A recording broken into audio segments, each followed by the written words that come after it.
Os acontecimentos relacionados com a prisão, crucificação e ressurreição de Jesus transcendem meros relatos históricos, constituem verdades que transformam e influenciam a fé cristã.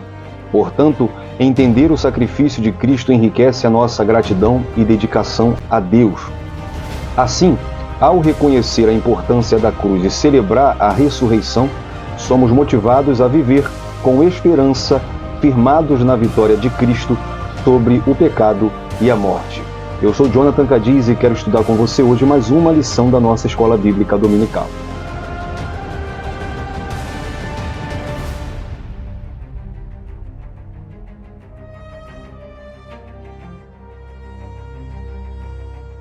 Olá, meus irmãos em Cristo, a paz do Senhor, tudo bem com você? Espero que sim, bom dia, boa tarde ou uma boa noite, a depender do horário que você está entrando aqui no canal. E desde já, deixe nos comentários o seu nome, a sua cidade, qual a data que você está assistindo essa aula, qual o horário, deixa uma paz do Senhor de crente aí para a gente te responder, tá bom? Você já é inscrito, já acompanhou outras aulas? Deixa aí no comentário, está se inscrevendo hoje? Comenta aí também, tá bom?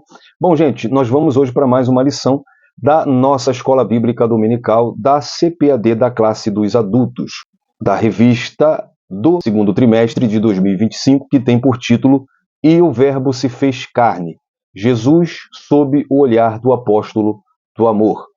Quer conhecer a nova revista? Pois é, já temos lá a playlist do terceiro trimestre, tá? Em breve já vamos colocar lá a primeira lição. Então lá você já tem o primeiro vídeo que está apresentando a proposta do novo trimestre, comentarista, revista, lição por lição. Então vai lá, tá? Quando você terminar aqui essa aula, corre lá, vai na playlist do terceiro trimestre e conheça a nova revista, tá bom? Bom, gente, hoje nós vamos para a penúltima lição desse trimestre, a lição de número 12. Lição essa que está programada para ser ministrada no dia 22 de junho de 2025. Vai lá na descrição, lá você já encontra o link para baixar a nova revista, tá? Revista do terceiro trimestre. Lá também você encontra subsídios, dinâmica para esse trimestre ainda, tá? Não acabou. E lá também você encontra o link das nossas redes sociais. Canal no Telegram, que é muito importante você se inscrever lá no nosso canal no Telegram, porque lá nós disponibilizamos todo o material que a gente usa aqui. Você está assistindo essa lição agora, ela já está editada, já está no YouTube, mas antes disso, todo esse material, todo esse recurso visual, tudo que a gente usa aqui já está disponível lá no canal no Telegram. Então, por isso que é importante você se inscrever. Colégio do Discípulo EBD, vai na descrição porque tem um link lá. Link da página no Facebook, onde nós colocamos todo dia também leitura diária e dinâmicas, subsídios para você e para a sua lição da semana. E também grupo no WhatsApp, que é muito importante. Daqui a pouquinho tem um recadinho para você e você vai ver como que o grupo no WhatsApp é importante. Bom, gente, para você que já é inscrito, obrigado pelo privilégio, tá, de fazer parte do seu dia a dia, das suas lições da Escola Dominical, da sua vida espiritual, tá bom? Comenta aí se você já é inscrito, tá? Não se esqueça, tá? Isso para inscrito também vale. Deixa o seu joinha, compartilha esse vídeo com alguém, comenta, joga esse vídeo no grupo da sua igreja, manda para o máximo de amigos que você puder. Para você que não é inscrito, gente, se inscreva aqui no canal, tá bom? Deixa o seu like, ativa aí o sininho que você vai receber os conteúdos que a gente colocar aqui no canal, tá bom?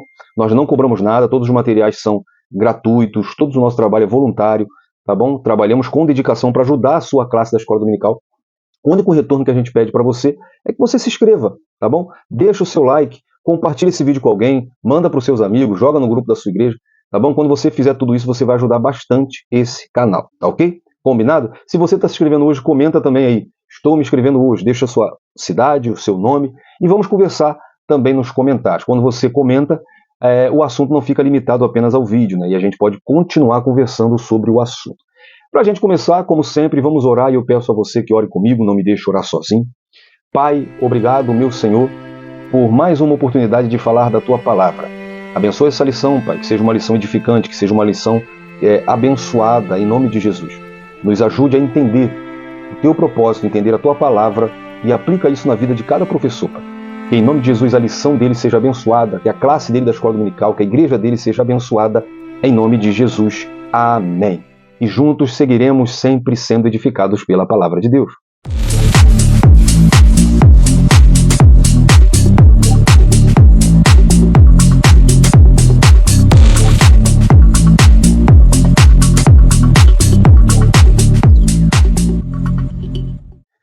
Bom, galera, na lição passada nós estudamos a lição de número 11, a intercessão de Jesus pelos discípulos. E nessa lição nós meditamos sobre a oração de Jesus pela sua glorificação, que se refere à sua missão redentora. Também examinamos a oração pelos discípulos para que fossem protegidos e santificados. E também mostramos a oração por aqueles que futuramente creriam, evidenciando sua perspectiva eterna e inclusiva sobre o reino de Deus. Hoje nós vamos para a lição de número 12, a penúltima lição desse trimestre. Lição essa que tem por título Do Julgamento à Ressurreição. Estamos chegando no final de mais um trimestre, mas não da Escola Bíblica Dominical.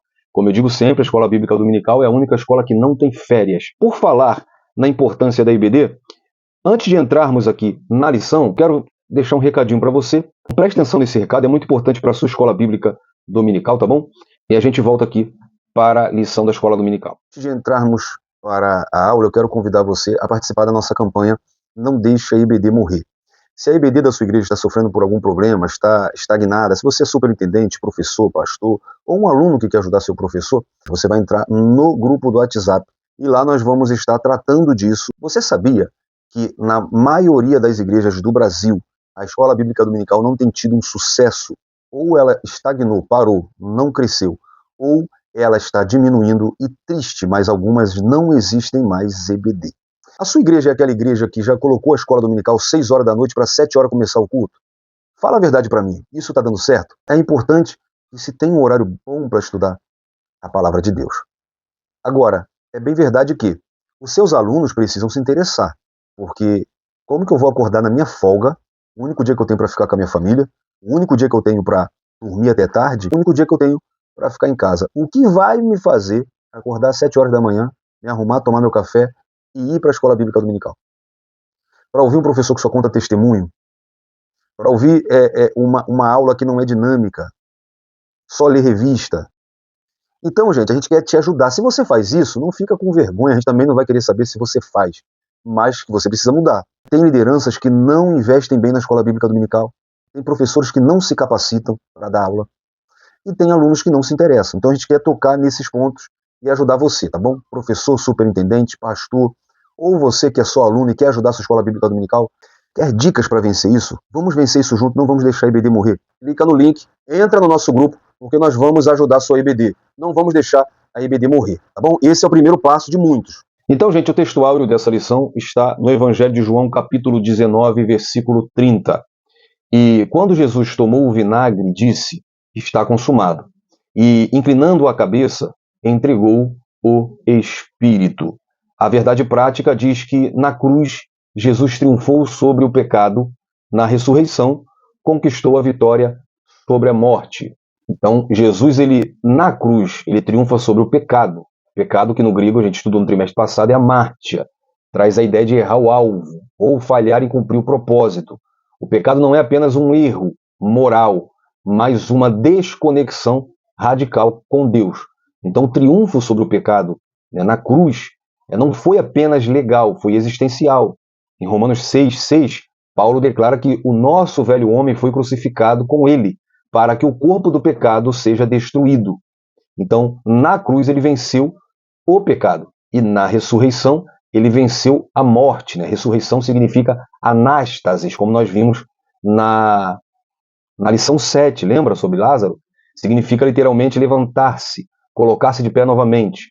Jesus não foi simplesmente revivido, ele ressurgiu com o corpo glorificado, inaugurando a nova criação. Diferente de todos os outros que ressurgiram, que reviveram, Jesus ele nunca mais enfrentou a morte. Então, gente, a leitura diária, segunda-feira, mostra uma mensagem de despedida antes de enfrentar a cruz. Terça-feira, a ausência de Jesus traria um período de tristeza, João 16:16. Quarta-feira, João 17:14 ao 23. Oração para o fortalecimento dos discípulos. Quinta-feira, João 18, do 1 ao 14. A prisão de Jesus no jardim do Getsêmani. Sexta-feira, João 19, do 12 ao 16. A condenação de Jesus por Pilatos. E sábado, João 19, do 17 ao 19, do 28 ao 30 e do 38 ao 42. Jesus foi crucificado, morto e sepultado.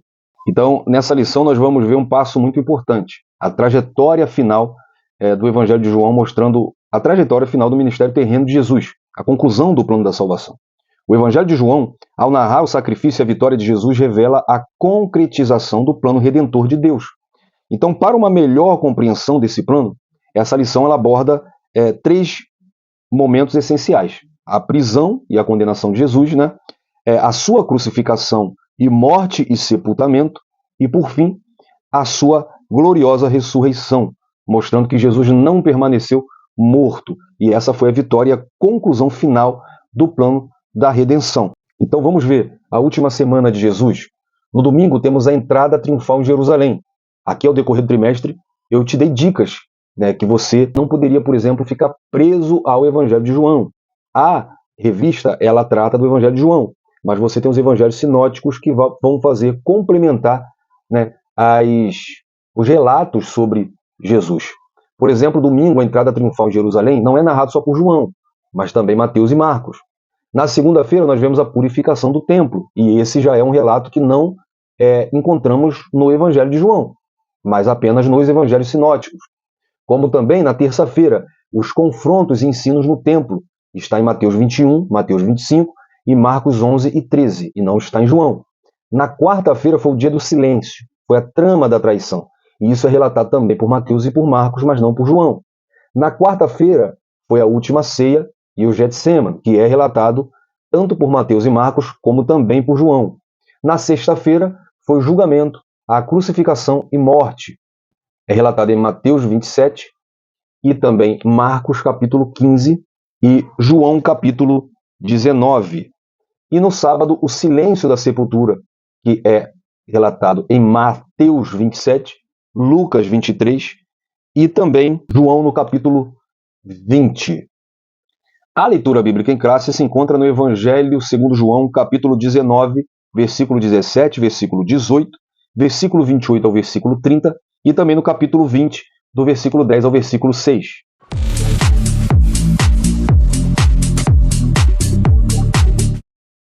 João capítulo 19.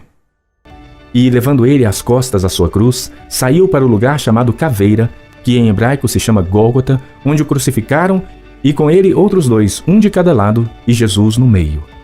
Depois disso, sabendo Jesus que já todas as coisas estavam terminadas, para que a escritura se cumprisse, disse: Tenho sede. Estava, pois, ali um vaso cheio de vinagre. E encheram de vinagre uma esponja, e pondo-a no ensopo, lhe achegaram à boca. E quando Jesus tomou o vinagre, disse: Está consumado. E, inclinando a cabeça, entregou o Espírito.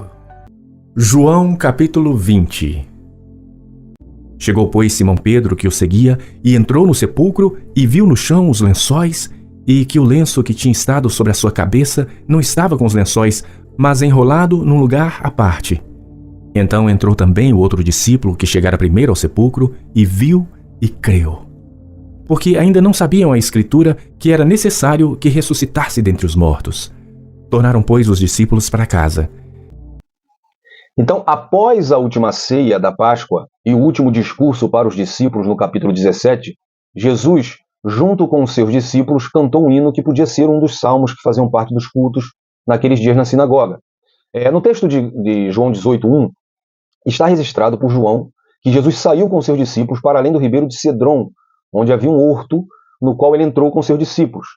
Não se mencione o nome Getsêmani ou Monte das Oliveiras, esse lugar era predileto de Jesus para orar e estar a sós com seus discípulos. A oração de João 17 não foi feita nesse jardim, mas foi realizada na casa onde ele e os discípulos cearam juntos, celebrando a Páscoa.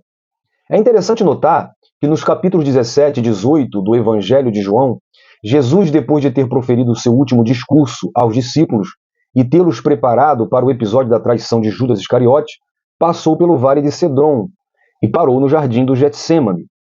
Nesse lugar, o ambiente naquela madrugada pareceu ter se enchido de tristeza e angústia, porque os discípulos já sabiam que o mestre se entregaria nas mãos dos seus inimigos.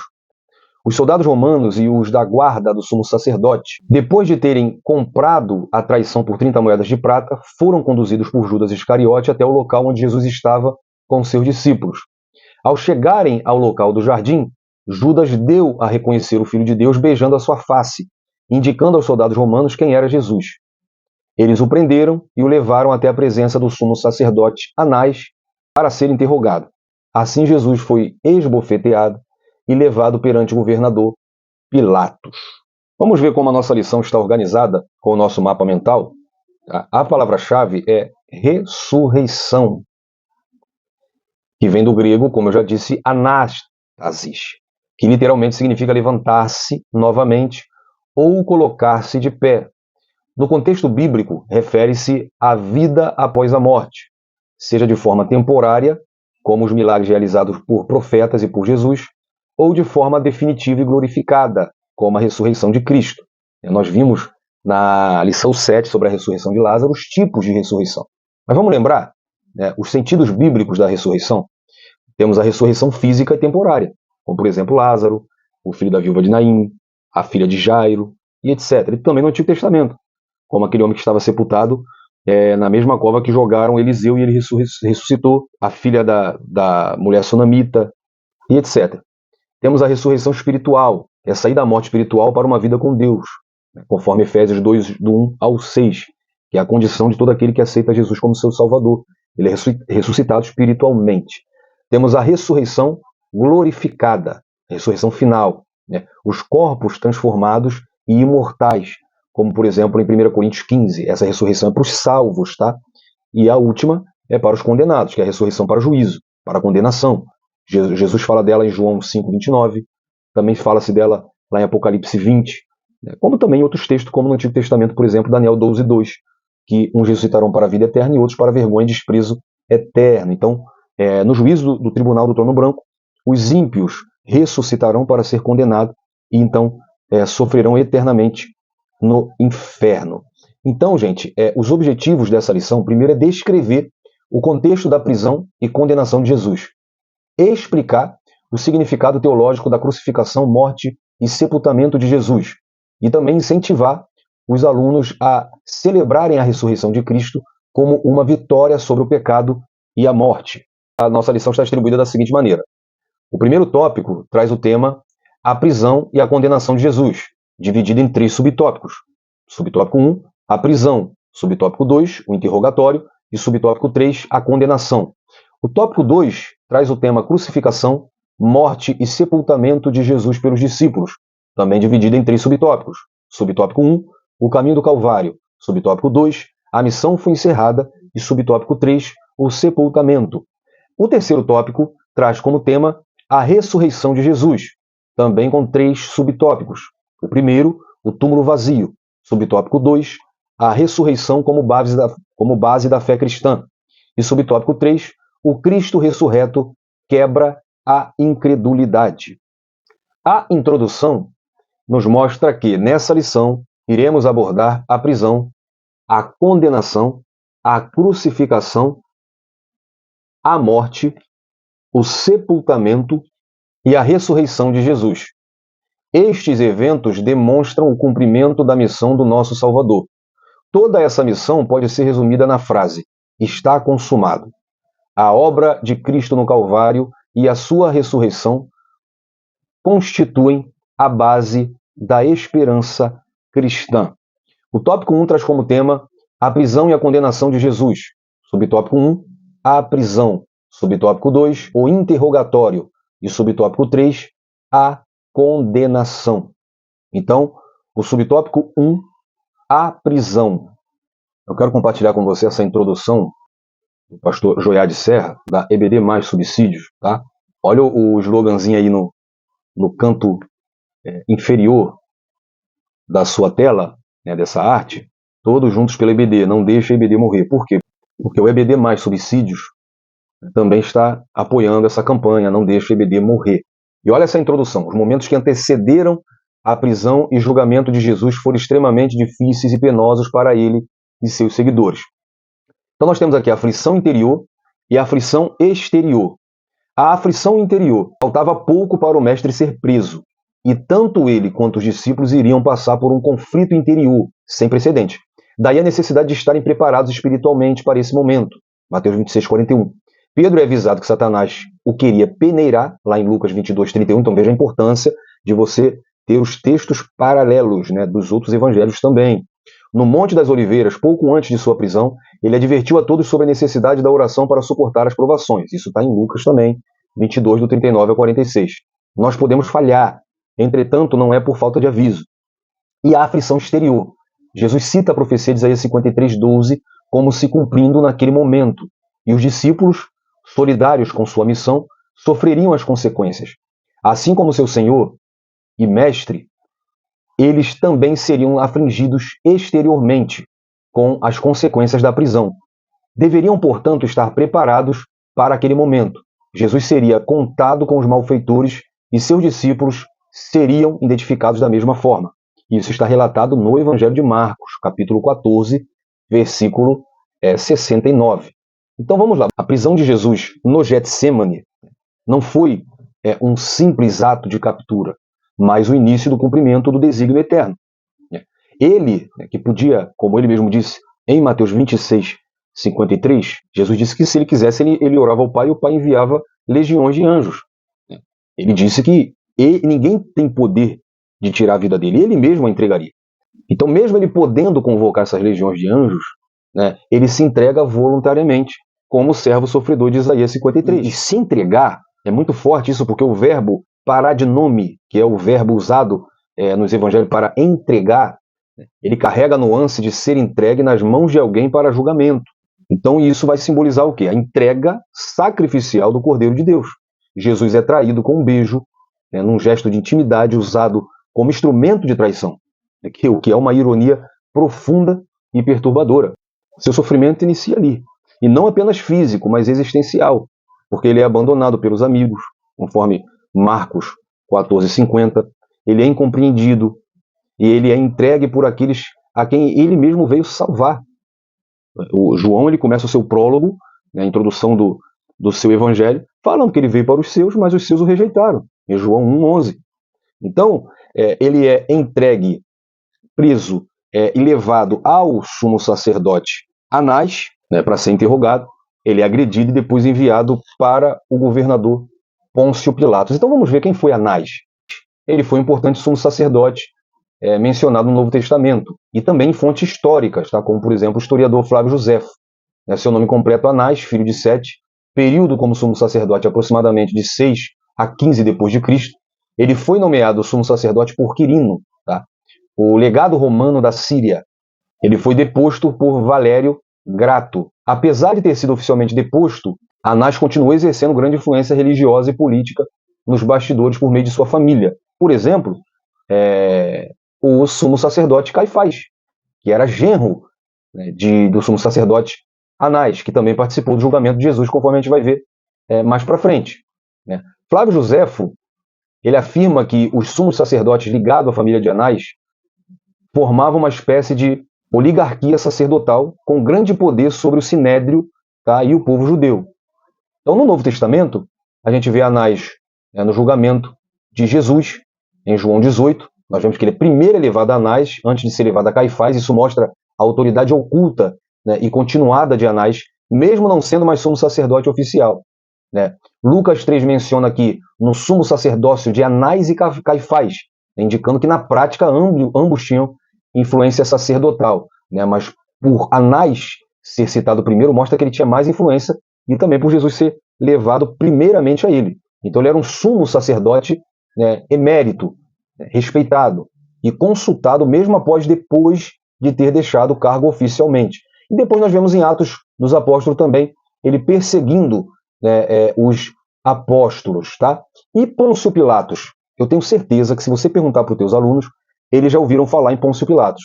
Mas se você perguntar na íntegra quem foi Pôncio Pilatos, eu creio que a maioria não sabe, sinceramente. Foi aquele que julgou Jesus, mas quem foi? Qual função que ele exercia? Quem foi esse homem? Então, Pôncio Pilatos, mas ele foi um governador romano da Judéia entre os anos 26 e 36 depois de Cristo, durante o reinado do imperador Tibério César. Ele é mais conhecido por seu papel no julgamento e condenação de Jesus Cristo, conforme relatado nos evangelhos do Novo Testamento. Agora, qual é o contexto histórico? O nome completo é Pôncio Pilatos, que em latim é Pontius Pilatus. o cargo, ele era prefeito ou procurador da Judéia. Então ele era uma espécie, né, um tipo de governador romano. E ele foi governador no período de cerca de 10 anos, entre 26 e 36, nomeado por Tibério César, né, que era imperador romano na época, e ele era subordinado à sede imperial em Cesareia Marítima, onde ficava a sua residência oficial. Qual é o papel de Pilatos nos evangelhos?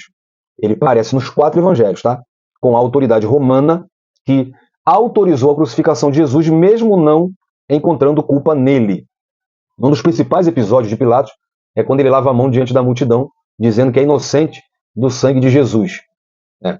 E João 18 e 19 mostram os longos diálogos entre Jesus e Pilatos, nos quais este demonstra hesitação e surpresa diante de Cristo. Em Marcos 15:15, Pilatos entrega Jesus à morte para contentar a multidão. Então, Pilatos ele tenta livrar Jesus e até enviá-lo a Herodes, mas acaba cedendo à pressão popular. As características do governo de Pilatos, ele era rigoroso e impopular entre os judeus. Né? Seu governo foi marcado por conflitos religiosos e culturais. Flávio Josefo, que era um historiador judeu, e Filion, né, da Alexandria, que era um filósofo judeu também, mencionam Pilatos como um governador cruel, inflexível e provocador, que desrespeitava os costumes judaicos. Foi chamado de volta a Roma após reprimir violentamente uma rebelião de samaritanos. E, né, eu já citei até algumas, né, fontes históricas, fontes extra-bíblicas, tá? Não tem problema você usar fontes extra-bíblicas, desde que não seja antibíblicas. Então, já citei Flávio Josefo, né? O Filion de Alexandria confirma também sua existência como prefeito da Judéia. Se você quiser todo esse material, tá? É o que eu falo para você. Se você é inscrito lá no Telegram, você já teve acesso a esse material no momento que essa aula está sendo gravada. Se não, vai nas nossas redes sociais, tem um link na descrição para você ter acesso a todo esse material que nós produzimos. Subtópico 2, o interrogatório. Então, no texto de João 18:13, Jesus ele foi levado primeiro ao sumo sacerdote Anás, tá? Que era, como eu disse, muito respeitado pelos sacerdotes, mesmo sendo o comandante do serviço sacerdotal, Caifás, que era o seu genro, conforme a gente vai ver. Na realidade, houve 2 julgamentos iniciais.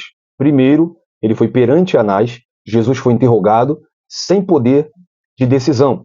Tá? E depois o julgamento com os membros do Sinédrio. Isso é relatado por Mateus no capítulo 26, 57 até o 68.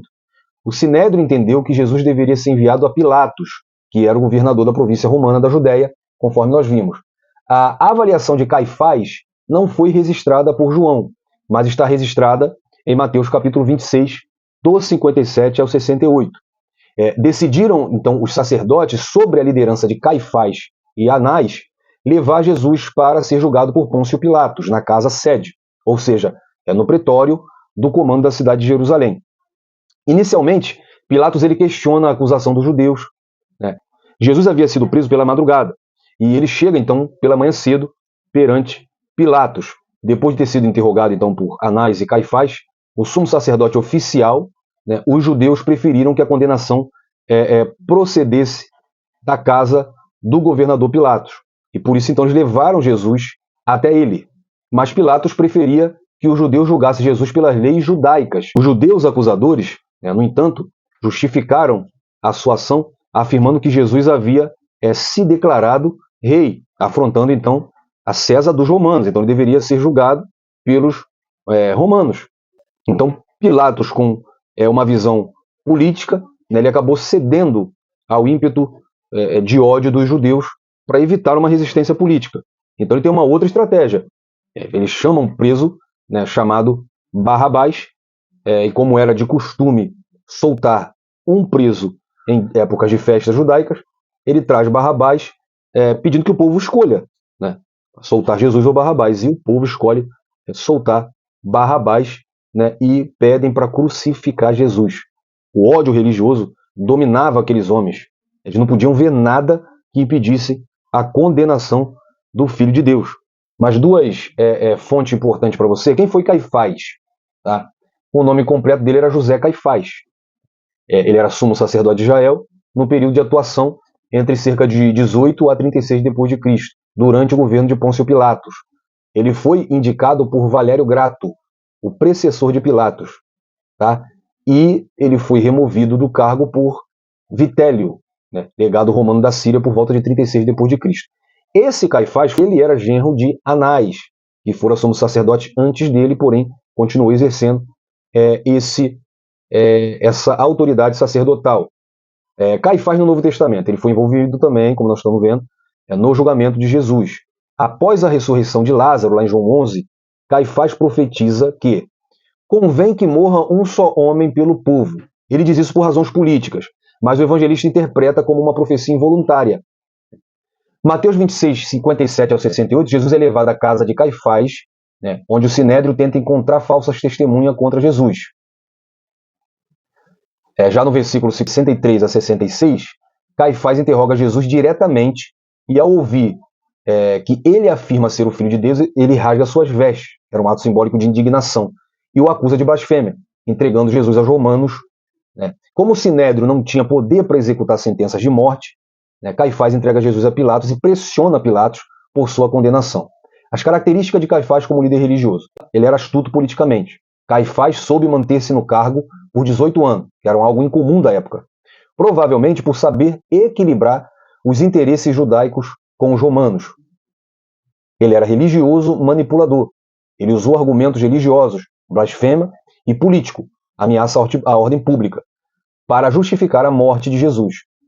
Ele era representante da religião institucionalizada e corrompida, que não reconheceu o Messias prometido. E um fato interessante é o fato de Pilatos querer soltar um dos prisioneiros. Onde está esse costume? Né? O costume de libertar um preso em época de festa. Isso não está previsto diretamente na lei de Moisés, nem é claramente atestado na tradição judaica do Antigo Testamento. Então, isso gera uma série de interpretações. O que os evangelhos dizem?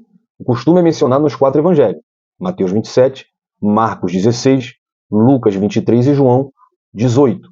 Então fica claro que era um costume local e não universal, e relacionado à administração romana. Então, a origem provável do costume, você tem aí 3 interpretações diferentes. Tá? O costume ele pode ter sido introduzido pelos romanos. Os romanos, ao governar territórios estrangeiros, adotavam certos gestos de boa vontade para apaziguar os povos dominados, né, e soltar um prisioneiro na época de uma grande festa religiosa do povo, né, da cultura local, era uma tática política de apaziguamento, de manipulação da opinião pública. Né? Ou também pode ter sido uma possível concessão de Pilatos ou governadores anteriores. Eles pode ter sido uma prática estabelecida por Pilatos ou por seus predecessores, como Valério Grato. Não era uma exigência legal romana, nem judaica, era um costume local informal.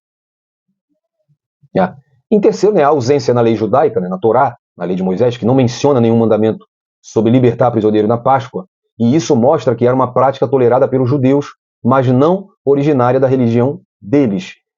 E registros históricos extrabíblicos, como Flávio Josefo, historiador judeu do I século, não menciona esse costume específico.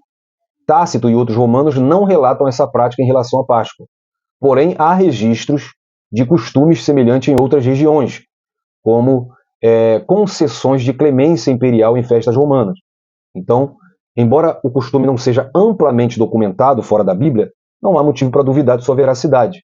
Era provavelmente uma prática local, política e temporária. Subtópico 3. A condenação.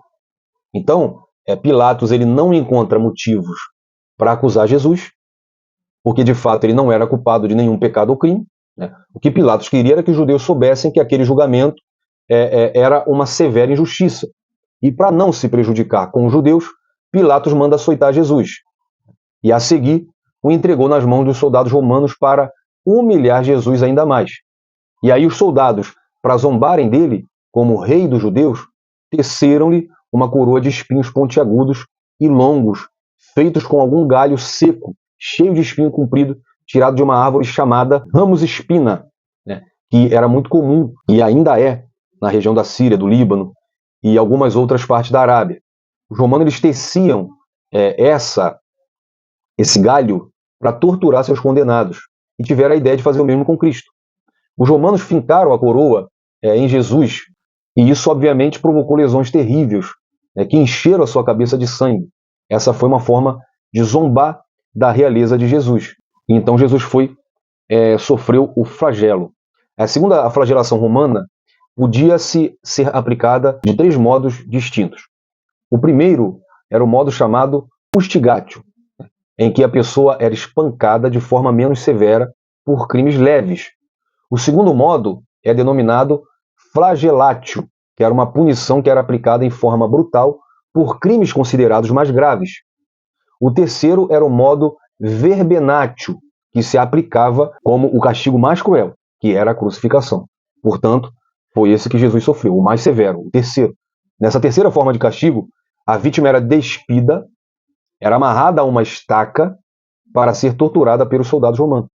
O instrumento de castigo deles era um chicote com tiras pontiagudas de couro que tinham pedaços de ossos grudados ou chumbos. E quando isso encostava, agarrava na carne, arrancava a carne. Isso era mais na região lombar, na região das costelas, das costas. Então isso deslacerava, rasgava toda a pele. Lembrando que Jesus já vem de um problema grave quando ele vem do Getsêmani e ele sofre de hematidose, que é quando os vasos capilares se rompem, quando a pessoa é submetida a uma aflição muito grande, a uma agonia tamanha, os vasos capilares se rompem e no lugar de suor sai sangue. Ali Jesus já veio muito fraco, muito abatido. E aí ele passa por esse açoite todo.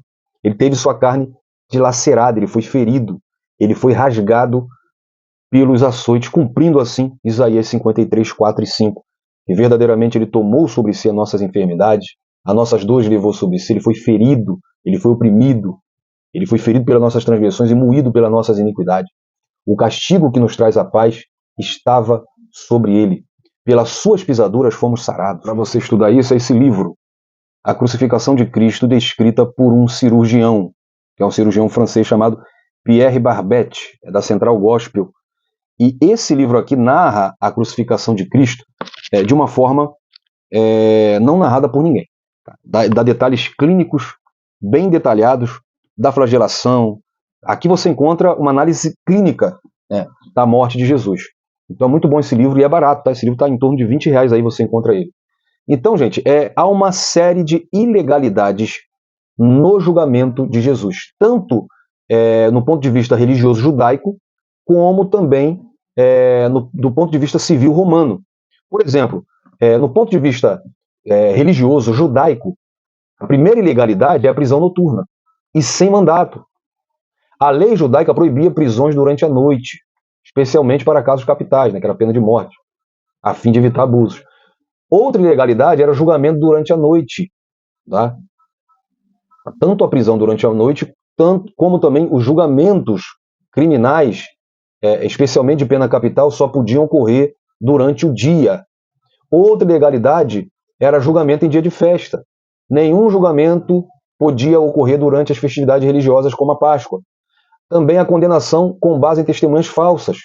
A lei judaica exigia pelo menos 2 testemunhas coerentes e consistentes, conforme Deuteronômio 19:15. Julgamento sem defesa, condenação no mesmo dia, juízes parciais e maliciosos. Então, tudo isso são ilegalidades dentro do ponto de vista religioso judaico. Agora, também tem ilegalidade no julgamento de Jesus do ponto de vista civil romano.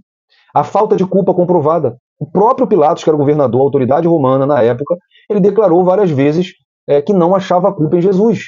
Mas mesmo assim permitiu sua condenação. Então sua condenação foi política e não jurídica. A submissão à pressão popular. Pilatos lavou as mãos, deixando o povo decidir. Isso é um ato de covardia. A responsabilidade legal era do governador romano e não da multidão. Outra ilegalidade civil, dentro dos critérios civil romano, era a tortura ilegal antes da sentença. Jesus ele foi açoitado antes da sentença final, como tentativa de aplacar os judeus. No direito romano, a flagelação deveria ocorrer apenas como punição e não antes do veredito final. E uma última ilegalidade no julgamento de Jesus foi a crucificação sem base jurídica. Então, Jesus ele foi crucificado sem crime definido. Ele foi acusado de ser rei dos judeus, o que não violava diretamente a lei romana. Tanto que Pilatos usou o título rei dos judeus de forma sarcástica, evidenciando a ausência de culpa. Portanto, se juntarmos os dois aqui, temos ilegalidades no âmbito religioso judaico, como também no campo civil romano, E juntando os dois, nós vemos aqui 1, 2, 3, 4, 5, 6, 7, 8, 9, 10, pelo menos 11 ilegalidades no julgamento de Jesus. Como resumo dessa primeira parte, a prisão, o interrogatório e a condenação de Jesus revelam a injustiça dos homens e o cumprimento no plano divino para a nossa redenção. Mas vamos para o tópico 2. Crucificação, morte e sepultamento de Jesus. Subtópico 1. O caminho do Calvário. Subtópico 2. A missão foi encerrada. E subtópico 3. O sepultamento. Subtópico 1. O caminho do Calvário. Então, carregando sua cruz, Jesus percorre o que é chamado de Via Dolorosa, até o Gólgota, que era o nome do monte, né, onde ficava os crucificados, né, que era o lugar da caveira. Né? Gólgota significa literalmente caveira no grego, por ter o formato de um crânio, né, aquele morro. Então, que imagem pesada, né? O Criador do Universo cambaleando sob o peso da cruz e do pecado do mundo. O termo cruz, tá, no grego, é stauros, remete não apenas ao instrumento de execução, mas ao símbolo máximo de maldição, citado lá em Deuteronômio 21, 23, maldito é todo aquele que for pendurado no madeiro. E quando Jesus vai levando, né, até chegar ao Gólgota, né, pela Via Dolorosa, no caminho ele se encontra com um homem chamado Simão Cirineu, isso é relatado por Marcos no capítulo 15, versículo 21, como um sinal de que o discipulado ele passa pelo mesmo trajeto de dor. O próprio Jesus disse que aquele que quiser, né, seguir após mim, primeiro, né, negue-se a si mesmo, tome a cada dia a sua cruz e siga-me. E no meio desse trajeto as mulheres choram, mas ele as adverte sobre o juízo vindouro, lá em Lucas 23, do 28 ao 31. Jesus, gente, não é uma vítima. Jesus é o Cordeiro conduzido voluntariamente. O Calvário é a antessala da vitória. Ali ele é pregado, mãos e pés transpassados, conforme Davi profetizou no Salmo 22, verso 16. O corpo foi dilacerado, pendente entre céu e terra. Torna-se ponte entre Deus e os homens. Cada gota de sangue é uma nota da canção da redenção eterna. O escárnio dos soldados e da multidão apenas revela a cegueira espiritual da humanidade. A cruz não é o fim, mas o palco da maior revelação da glória de Deus. Então, nesse caminho até o Gólgota, Jesus é golpeado, cuspido, chicoteado. Ele foi levado para fora da cidade. Ele caiu algumas vezes por estar fraco e sem forças para fazer a caminhada com a cruz de madeira pesada sobre os ombros. A cruz era uma viga de madeira com um travessão na parte superior. Os condenados eram obrigados a carregá-la até o lugar da execução. Então, quando ele chega no cume do Gólgota, deitam Jesus de costas no chão, esticam seus braços sobre o travessão e pregaram os pregos agudos e grandes naquele travessão. Lucas, que era médico, relata isso no capítulo 23, versículo 33 do seu evangelho. Quando levantaram a cruz para firmá-lo no chão, os pregos, ou os cravos, sobre as mãos e os pés de Jesus, entranhados entre os tendões, pareciam rasgar a carne. E nos evangelhos sinóticos, alguns detalhes foram registrados. O Gólgota era público e as pessoas podiam assistir ao drama de horror que os soldados romanos submetiam suas vítimas. Caminho do Calvário. Desamarraram as mãos de Jesus e o puseram em meio aos soldados romanos. Mateus 27, 27. Os soldados colocaram uma capa sobre ele, põem um caniço em suas mãos e uma coroa de espinho na sua cabeça. Os soldados batem no seu rosto e na cabeça, fazendo penetrar profundamente os espinhos no couro cabeludo. Levando a pesada cruz no ombro, Cristo lentamente inicia a caminhada para o Gólgota. O peso da cruz, somado com seu esgotamento físico, o faz cair. Esforça-se para levantar-se, porém não consegue. Então obrigam Simão, de Cirene, uma cidade da África, a levar a sua cruz. No Gólgota, põe a cruz no solo, deitam Jesus sobre ela, estende seus braços ao longo dos braços da cruz e pregam os cravos de ferro quadrados e pesados que atravessam seus pulsos. Os cravos penetram também a madeira. A seguir estende seus pés e os cravam na cruz, com os cravos maiores que os das mãos. O que Pierre Barbet fala nesse livro é que, como um cirurgião, como médico, e fazendo até teste com cadáveres, ele constatou que não foi a palma da mão de Jesus que foi perfurada, senão não aguentaria o peso do corpo e seria dilacerada. Então, tudo se indica também por meio da arqueologia, né, por corpos encontrados, que a perfuração era feita no pulso. Então, quando a Bíblia fala da mão, da palma da mão, na verdade está se referindo a essa região do pulso que foi furada. Vamos ver o subtópico 2? A missão foi encerrada. Então, no auge de sua dor, Jesus ele brada uma importante frase: está consumado. Do grego tetelestai, né, lá em João 19, versículo 30. Essa palavra, né, tetelestai do grego, era usada para transações comerciais para indicar que a dívida estava paga por completo. Então, no contexto teológico, significa que o plano eterno da redenção foi plenamente executado. Não há mais dívida entre o pecador e Deus. O Cordeiro pagou tudo. Então, gente, a morte de Jesus não foi acidental, mas proposital. Ele entrega o seu espírito ao Pai, em Lucas 23, 46, cumprindo a profecia do Salmo 31, 5. O véu do templo se rasga do alto a baixo, né, em Mateus 27, indicando que o acesso à presença divina foi aberto. Quem rasgou o véu foi o próprio Deus, não foi de baixo para cima, mas foi do alto a baixo. Acontece então um terremoto, e alguns mortos saem das suas covas, conforme é relatado por Mateus no capítulo 27. Então são sinais cósmicos da vitória do Messias. O silêncio após o brado é profundo. A missão da encarnação chegou ao seu ápice. O Filho foi obediente até a morte e morte de cruz, conforme Filipenses capítulo 2, versículo 8. Ali, no túmulo, repousa o corpo do Redentor, mas o inferno já começa a tremer. O plano foi concluído. Então, quando Jesus sabia que a sua missão na Terra estava concluída, ele não teve restrição nenhuma ao declarar a vitória sobre o plano divino, quando ele disse: está consumado. A obra de Jesus foi completa. O seu grito não foi a derrota, nem foi para anunciar sua morte, mas foi o brado de vitória. A tarefa delegada pelo Pai foi cumprida. E aí, num dado momento, Jesus inclina a sua cabeça. E aí ele fala em alta voz que está consumado. E aí acontece tudo isso. A missão foi encerrada. E tem uma pergunta curiosa de Jesus na cruz, né? Por que me desamparaste? Esse brado de Cristo assinala o ponto culminante dos seus sofrimentos pelo mundo perdido. Seu brado em aramaico: Deus meu, por que me desamparaste? Elohim, Elohim, lama sabachthani. Esse grito testemunha que ele experimentou a separação de Deus Pai, ao tornar-se substituto do pecador. Esta é a pior tristeza. Angústia e dor que ele sente. Está ferido pelas nossas transgressões, pelas transgressões dos seres humanos, conforme Isaías 53, 5. E se dá em resgate de muitos, conforme ele disse que ia fazer. Aquele que não pecou, o Deus, ele próprio, se fez pecado pela humanidade inteira, conforme Paulo mais para frente tem essa revelação aos Coríntios, 2 Coríntios 5, 21. Ele morre abandonado para que nunca sejamos abandonados. Salmo 22. Assim, mediante seus sofrimentos, Cristo redime a raça humana, 1 Pedro 1,19. E foi com o precioso sangue de Cristo que fomos comprados. Cristo profere a última palavra: está consumado. Em tuas mãos entrego o meu espírito. Este brado significa o fim dos seus sofrimentos e a consumação da obra da redenção. Foi paga a dívida do pecado humano e o plano da salvação foi cumprido. Vejamos então o subtópico 3, o sepultamento. E aqui vai entrar um outro personagem na história, chamado José de Arimateia.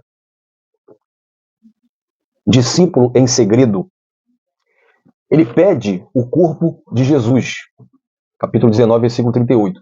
A sepultura é feita com respeito e urgência, pois o sábado se aproxima. O corpo é envolto em linho e aromas. João 19, 39 e 40, segundo os costumes judaicos. O sepulcro novo, cavado na rocha, guarda por 3 dias o mistério da esperança. Então, no silêncio do sepulcro, cumpre-se o descanso sabático do Salvador. O seu corpo repousa, mas o espírito não está inativo. Pedro diz isso em 1 Pedro 3,19, que ele prega aos espíritos em prisão, enquanto seu corpo está preso ali no sepulcro. Ele proclama a sua vitória. O selo romano e os guardas não podem deter o que está por vir. A pedra não será obstáculo para a vida. A morte não tem a última palavra. O sepultamento é o prelúdio da glória. A escuridão antes do amanhecer. O túmulo que encerra o Filho de Deus não é o fim, mas a porta da ressurreição. O fato triste nisso tudo aqui é que os únicos que lembraram da promessa dele que ia ressuscitar foram seus inimigos. Foram os sumos sacerdotes que foram até Pilatos pedir para selar o túmulo e colocar guardas ali, porque ele disse que ia ressuscitar. Agora, aqueles que deveriam lembrar não se lembraram. Agora, esse novo personagem que aparece, quem foi José de Arimateia? São informações que talvez, né, para você que é professor, eu digo, gente, mas eu sei, mas eu tenho certeza para você que os seus alunos nem sempre sabem. E sempre que a gente pega esses personagens entrando na história, na escola dominical, é bom a gente trazer para os alunos quem eram. Os alunos, quando ouvirem falar, ou quando eles mesmos falar desses personagens, eles vão falar com propriedade, e não como alguém que ouviu falar apenas. Né? Então, grupos religiosos como fariseus, saduceus e outros, né? Ou como pessoas, né? Sempre que esses personagens aparecer, é bom você explicar para os alunos quem eles eram de fato. Né? Por exemplo, José, por que José de Arimateia? Ele era natural de Arimateia, que era uma cidade da Judéia. A localização exata é incerta, mas acredita-se ser próximo de Ramá. A ocupação e posição. Sabemos que ele era um homem rico, ele era membro do Sinédrio, que era o Supremo Tribunal dos Judeus, ele era um homem justo e piedoso, que esperava o reino de Deus, conforme Lucas 23, 50 e 51. E era discípulo de Jesus em segredo, por temor dos judeus. Características de José de Arimateia. Corajoso. Embora fosse discípulo em segredo, no momento da morte de Jesus, ele se manifesta publicamente enfrentando Pilatos e a rejeição dos líderes judeus. Ele era piedoso e justo. Era um judeu sincero que esperava o Messias, mas não se conformava com a hipocrisia e injustiça do Sinédrio.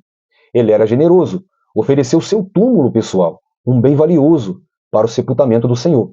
E com certeza foi um instrumento de Deus. Mesmo discretamente, teve um papel crucial na história da salvação, preparando o cenário para a ressurreição. Então, as verdades teológicas sobre o sepultamento de Jesus. Primeiro, a confirmação da morte real de Cristo. O sepultamento sela a certeza. Jesus realmente morreu. Isso é crucial, porque sem morte real, não há ressurreição real. Segundo, o cumprimento das profecias messiânicas. Isaías 53:9 já antecipava que o Messias seria sepultado com os ricos. Isso mostra que Deus não falha em nenhum detalhe. Terceiro lugar, a humilhação final de Cristo. O estado de humilhação. Cristo não apenas morreu, mas também desceu à condição de total impotência humana, à sepultura. Em quarto lugar, a participação dos discípulos na missão. Mesmo na dor, José de Arimateia e Nicodemos se manifestaram corajosamente enquanto os apóstolos se esconderam. Tá? Lembrando que além de José de Arimateia, ele cede o sepulcro, mas Nicodemos, que também era um outro discípulo em segredo, ajudaram a colocar Jesus no sepulcro. Em quinto lugar, o descanso sabático de Cristo. Jesus é sepultado numa sexta-feira e descansa, no sábado, no Shabat. Isso ecoa o Gênesis, onde Deus descansou após a criação. E o resumo dessa segunda parte: o caminho do Calvário, o desfecho da missão de Jesus e o seu sepultamento ilustram o sacrifício redentor e o cumprimento das Escrituras. Vamos então para o terceiro tópico, que tem por título a ressurreição de Jesus. Subtópico 1, o túmulo vazio. Subtópico 2, a ressurreição como base da fé cristã. E subtópico 3, o Cristo ressurreto quebra a incredulidade. Subtópico 1, o túmulo vazio. Então, ao raiar do primeiro dia da semana, as mulheres encontram a pedra removida. O túmulo está vazio. Não porque o corpo foi roubado, como elas acreditavam, mas porque o ressuscitado venceu a morte. O anjo declara em Mateus 28:6, ele não está aqui, porque ele já ressuscitou. E o verbo grego, egeiro, carrega o sentido de levantar, erguer alguém do sono ou da morte. É a ação divina e não humana. Então, o túmulo vazio é a negação do domínio da morte. As faixas de linho dobrada testificam ordem e não fuga. Jesus vence, ele não escapa. A ressurreição é um evento histórico e espiritual. Ela muda o curso do tempo e da eternidade. Ela valida cada palavra e ato de Cristo, revelando-o como Filho de Deus com poder, conforme Paulo diz aos Romanos, capítulo 1, versículo 4. Túmulo vazio, a natureza da ressurreição. Não, uma ressurreição literal. O testemunho do terceiro evangelho é de uma ressurreição literal e física. O próprio Jesus, quando ressuscitou, disse: vede minhas mãos e os meus pés, que sou eu mesmo. Tocai-me e vedes, pois um espírito não tem carne nem ossos, como vedes que eu tenho. Lucas 24:39. E uma ressurreição corporal. A apologética cristã sempre assegurou que a ressurreição de Jesus foi um evento físico no qual seu corpo foi revivificado. E isto significa que, apesar de transformado, Cristo ressuscitou com o mesmo corpo físico que fora sepultado, conforme Lucas 24, 43 e 1 Coríntios 15, 14 e 15. Na tradição judaica da época de Jesus, os sepultamentos normalmente, o corpo era lavado e ungido, a boca amarrada e o corpo envolvido em tiras de linho depositado em uma prateleira em uma caverna. O clima quente fazia com que os corpos se decompusessem com mais rapidez, e algumas vezes a caverna poderia ser usada por mais de um corpo. Assim, as especiarias eram acrescentadas para atenuar o mau cheiro, o que não foi preciso com Jesus, porque ele ressuscitou. Então, no subtópico 2, vamos ver que essa ressurreição é a base da fé cristã. A ressurreição como base da fé cristã. Porque sem ressurreição não há evangelho. Paulo declara aos Coríntios, 1 Coríntios 15, 17, e se Cristo não ressuscitou, é vã nossa fé. A fé cristã repousa na certeza de um Salvador vivo. Maomé está morto. Buda está morto. Qualquer um outro líder religioso que seja, que você pensar está morto, mas Cristo está vivo. Essa é a certeza, a nossa esperança, é o que a nossa fé repousa, é a certeza que temos um Salvador vivo. A ressurreição atesta a sua divindade. Ela sela a justificação do crente. Romanos 4, 25. E inaugura uma nova criação. Ela é a primícia, conforme Paulo fala em 1 Coríntios 15, 20.